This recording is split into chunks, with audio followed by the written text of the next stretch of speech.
du XVIe siècle, dans leur conquête des mers et leur recherche de nouvelles terres, les Espagnols et les Portugais s'étaient fort avancés les uns vers le Nouveau Monde, en prenant possession du Mexique et du Pérou, les autres vers le continent asiatique.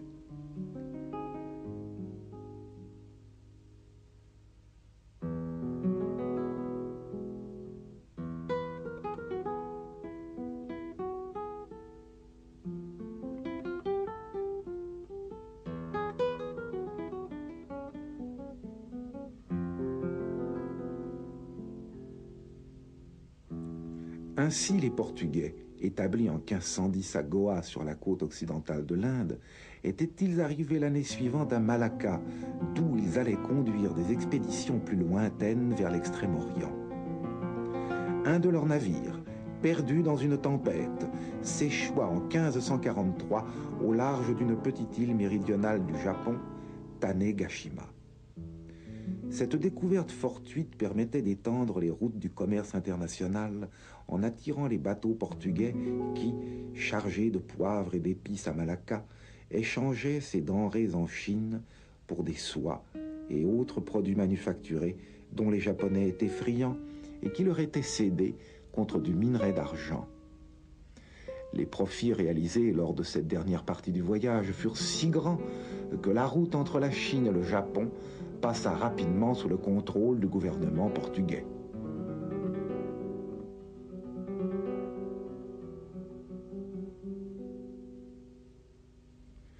Le musée Guimet possède un exemple rare de paravent japonais illustrant l'arrivée des Portugais au Japon.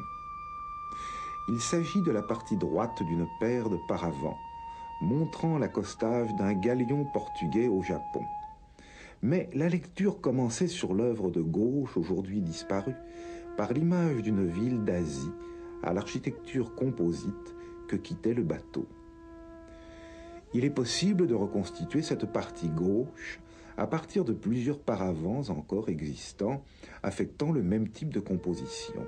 Les paravents du musée de Kobe au Japon.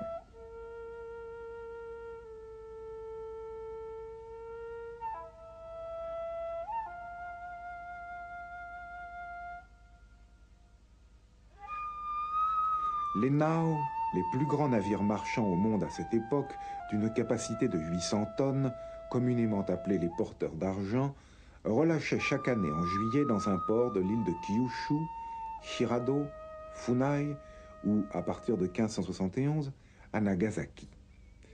Ils n'en repartaient qu'à l'automne. Le peintre japonais, ici peu accoutumé à la navigation occidentale, a rendu avec une certaine naïveté le gréement sans poulie, les drisses enveloppant les espars et les cordages de l'ancre mal fixés.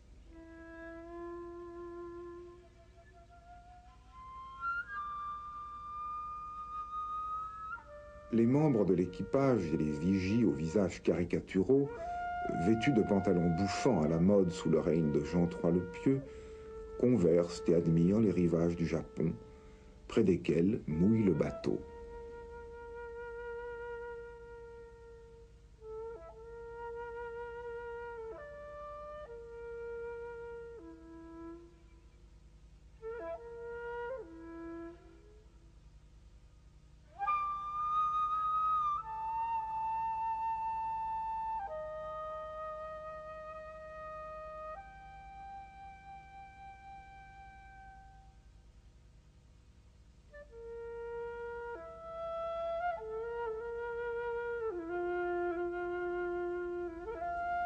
Un cortège débarqué d'une chaloupe s'avance majestueusement à la rencontre des missionnaires jésuites, reconnaissables à leur longue soutane noire.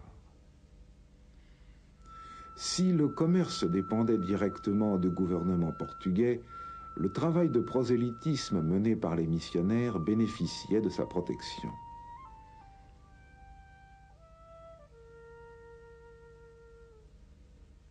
Saint François Xavier, l'un des fondateurs de la Société de Jésus, avait lui-même abordé au Japon en 1549 et avait entrepris l'évangélisation du pays. Près de 150 000 personnes s'étaient converties en 30 ans. Toutefois, les rivalités entre les missionnaires des diverses confréries, dominicains, franciscains et jésuites, et l'ingérence de ces derniers dans la politique du pays ne manquèrent pas d'irriter les dirigeants du Japon.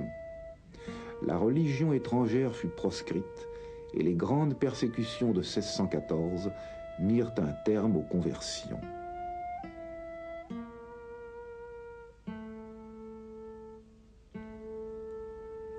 Ici, le capitaine du navire, administrateur délégué des sujets portugais résidant dans les ports qu'il visite et ambassadeur auprès des dirigeants locaux, est paré de régalia et abrité sous un large parasol, emblème de sa dignité. Il est suivi d'hommes d'équipage chargés de présents apportés des divers pays d'Asie, aiguières en cuivre probablement indienne, cheval blanc de race arabe, jarre des Philippines utilisées dans la cérémonie du thé, chaises chinoises et coffrets en laque rouge.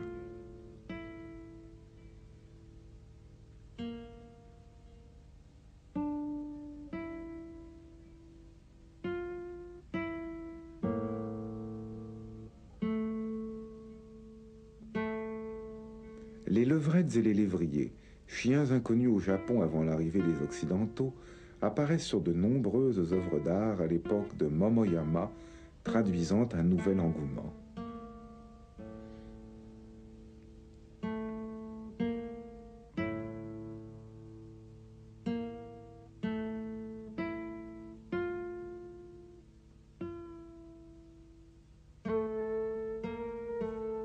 Des maisons basses aux fenêtres de bois et aux portes tendues d'un noren, tissu orné de motifs floraux qu'agite le vent, longe la rue du village qu'ont déserté ses habitants.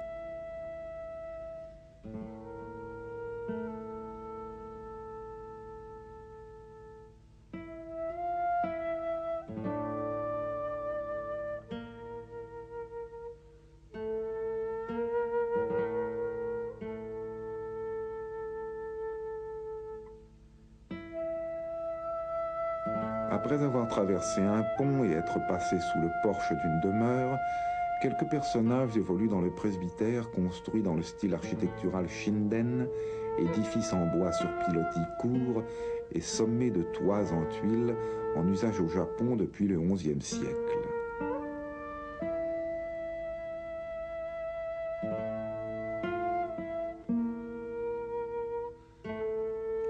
Le pas des prêtres et des novices chargés de plateaux semble résonner sur le parquet de la galerie couverte qui relie le bâtiment principal au pavillon ouvert. Ce dernier, surmonté d'un phénix de bronze doré, domine la mer. Le capitaine et deux de ses compagnons, groupe souvent figuré sur ses compositions, sont assis à même le sol dans la chaleur moite de l'été. Les paravents figurant des Portugais réalisés durant le dernier quart du XVIe siècle au Japon appartiennent à un style particulier, reflet de l'influence de la culture occidentale appelée l'art des barbares du Sud ou art Namban. Durant la courte période s'étendant entre la venue des premiers Européens et l'isolationnisme du Japon au début du XVIIe siècle, Nagasaki était devenu le carrefour des formes, des idées et des modes occidentales. Jeux de cartes, tabac comptent parmi ces importations. La vogue Namban gagna toutes les classes sociales. Les Japonais recherchèrent des peintures à l'huile, des étains, des verreries, commandèrent à leurs artisans des décors figurant des Occidentaux sur des lacs. Des cartes de géographie ou des peintures figurant des scènes champêtres et galantes à l'imitation des œuvres italiennes.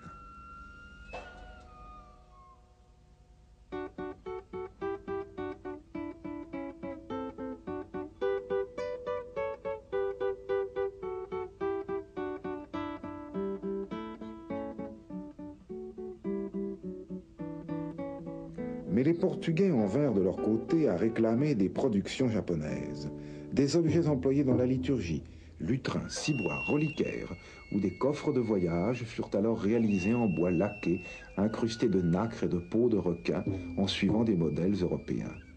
Il naquit de ces échanges et des formes artistiques originales qui constituent l'art Namban, dont le développement se situe entre les années 1590 et 1614. Souvent œuvre de peintres anonymes, les paravents des Portugais sont généralement exécutés dans la tradition de l'école Kano ou par des artistes issus de cette dernière, comme Kano Naitsen.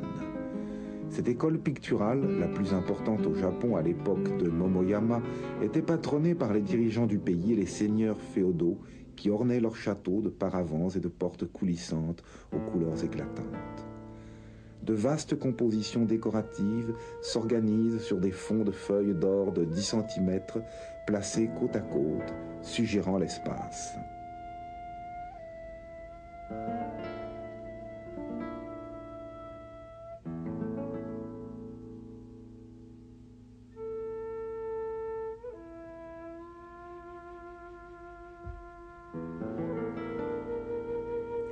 La perspective est créée par le procédé de la superposition des scènes séparées par de larges bandes de nuages de feuilles d'or.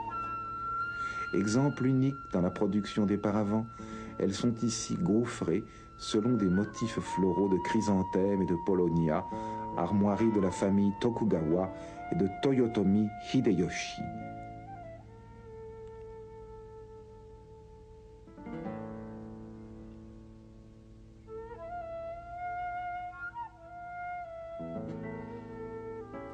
Ces jeux de profondeur trouvent leur origine au XIe siècle dans l'école classique de peinture japonaise du Yamato-e, perpétuée par l'école Tossa.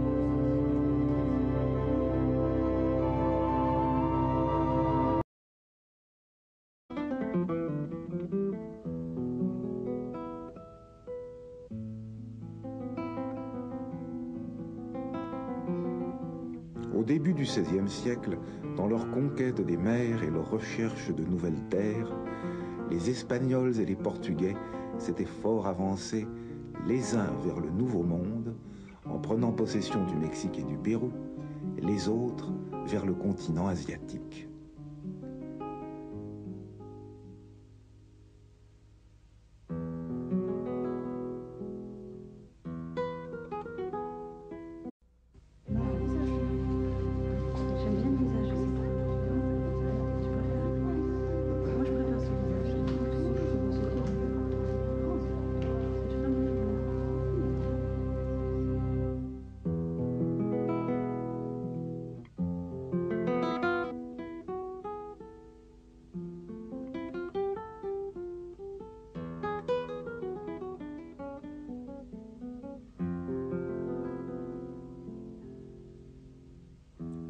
Ainsi, les Portugais, établis en 1510 à Goa sur la côte occidentale de l'Inde, étaient-ils arrivés l'année suivante à Malacca, d'où ils allaient conduire des expéditions plus lointaines vers l'Extrême-Orient. Un de leurs navires, perdu dans une tempête, s'échoua en 1543 au large d'une petite île méridionale du Japon, Tanega.